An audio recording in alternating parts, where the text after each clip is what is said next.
Hi నమస్తే, నేను మీ Nandini. Welcome back to Nandini Ramesh world. ఈరోజు చాలా తక్కువ టైంలో చాలా తక్కువ ఇంగ్రీడియంట్స్తో ఇంట్లోనే ఈజీగా కాజుతో క్రంచీగా ఈ స్వీట్ ప్రిపేర్ చేసుకోవచ్చు. వీడియోని స్కిప్ చేయకుండా ఎండ్ వరకు చూడండి. ఇలాంటి మరిన్ని రెసిపీస్ కోసం సబ్స్క్రైబ్ చేయడం మర్చిపోకండి. దీనికోసం ఫస్ట్ ఒక ప్యాన్ పెట్టుకొని ఇందులో ఒక 2 స్పూన్స్ గీ వేసుకోవాలి. గీ బాగా మెల్ట్ అయిన తర్వాత నేను కప్పున్నర జీడిపప్పు వేసుకుంటున్నాను. ఇవి కొంచెం గోల్డెన్ బ్రౌన్ కలర్ వచ్చేంత వరకు జీడిపప్పు ఫ్రై చేసుకుంటూ ఉండాలి.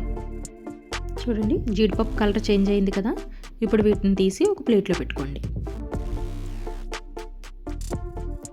ఇప్పుడు ఇదే ప్యాన్లో నేను కప్పున్నర జీడిపప్పుకి 1 కప్పు బెల్లం వేసుకుంటున్నాను. దీంట్లో ఒక పావు కప్పు వాటర్ యాడ్ చేసుకొని బెల్లం కరిగేంత వరకు ఇలా కలుపుకుంటూ ఉండాలి. ఇలా కరిగిన బెల్లాన్ని వడకట్టుకోవాలి. ఏమైనా డస్ట్ ఏమైనా ఉంటే పోతుంది.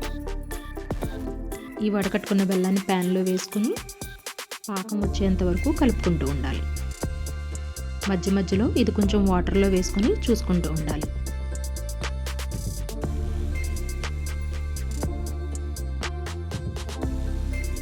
చూడండి, మనకు కొంచెం ఉండలా అవుతుంది కదా. ఈ టైంలోనే కొంచెం ఇలాచీ పొడి యాడ్ చేసుకోవాలి. ఇప్పుడు ఇదంతా ఒకసారి కలుపుకొని ఇప్పుడు వేయించుకొని పక్కన పెట్టుకున్న జీడిపప్పు ఇందులో వేసుకోవాలి.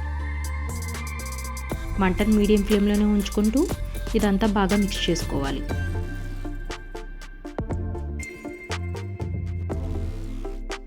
చూడండి, ఇదంతా ఇలా కలుపుకొని పక్కన పెట్టుకోవాలి. ఇప్పుడు స్టవ్ ఆఫ్ చేసి ప్లేట్కి కొంచెం గీ అప్లై చేసుకొని కాజు ఇందులో వేసుకోవాలి. ఇలా మొత్తం వేసేసి చపాతీ రోల్ చేసుకునే దాంతో కొంచెం లైట్గా ప్రెస్ చేసుకోవాలి.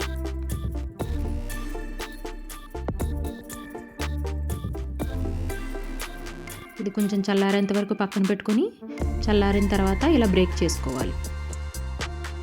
ఇప్పుడు ఒక్కొక్కటి విడివిడిగా తీసుకోవాలి.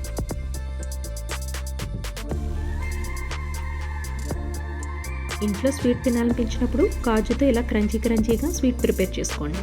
ఈ రెసిపీ మీకు కూడా నచ్చితే మీరు కూడా ట్రై చేసి ఎలా వచ్చిందన్నది కామెంట్ చేయండి. ఇలాంటి మరిన్ని రెసిపీస్ కోసం మరికొంతమందికి షేర్ చేయండి.